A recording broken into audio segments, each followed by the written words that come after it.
I'm angry. For weeks, Paul Sullivan says it's been like a broken record. Told time and again he wouldn't get his money back for concert tickets he bought but did not receive. They haven't even tried to explain why the tickets went somewhere else. They just won't give me a refund. Paul's story begins almost a year ago when he was Christmas shopping for his wife and came across concert tickets to see the band Keane at the MGM Music Hall at Fenway. But unknown to him at the time, he wasn't taken to Ticketmaster, but rather a website called Ticket Center, where he says he was charged exorbitant fees. I was redirected to Ticket Center, and tickets that I originally were told were $80 eventually added up to about $600. Still, Paul went through with the purchase and was sent a link to access his tickets, but it didn't work. The show was still 9 months away, so he didn't panic, but he did call Ticket Center. They told me the tickets weren't available yet and that I would get them in September. So they sent you a link for tickets that they don't even have yet?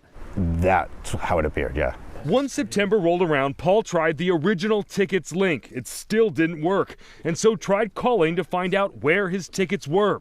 They told him to keep waiting, and eventually an email would arrive, all the way up to the morning of the concert, which sounded off-key to him. At that point, I'm just trying to remain positive. I know something in my gut is wrong. The tickets never showed. It wasn't until weeks later, working with Ticketmaster, that Paul learned Ticket Center sent them to the wrong Ticketmaster account, one connected to his work email. I purchased the tickets through my personal account. I got the emails on my personal account. I got confirmations on my personal account, but somehow the tickets went to that other Ticketmaster account. I think we went at it naively and excitedly and just jumped. For Michael and Mary Jane Donlin, it was a different website that struck a chord. EventTicketCenter.com is where they found themselves buying tickets for Roxy Music's 50th anniversary tour back in 2022. After a Google search, their fees totaled more than $120, which was enough to hit pause. I was like, ooh, do you still want to go? Yeah. And we looked at each other and we're like, let's do it.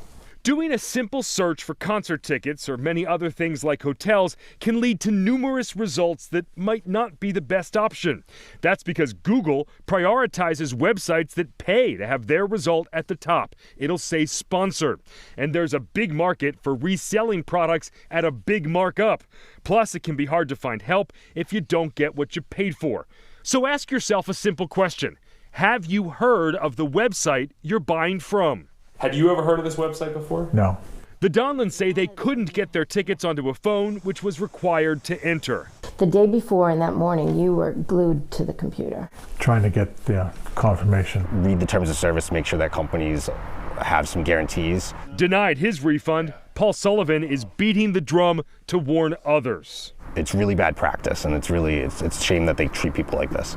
In statements, both of these companies say they transferred the tickets as soon as they were purchased. But in Paul Sullivan's case, he kept a long record of his multiple requests for help.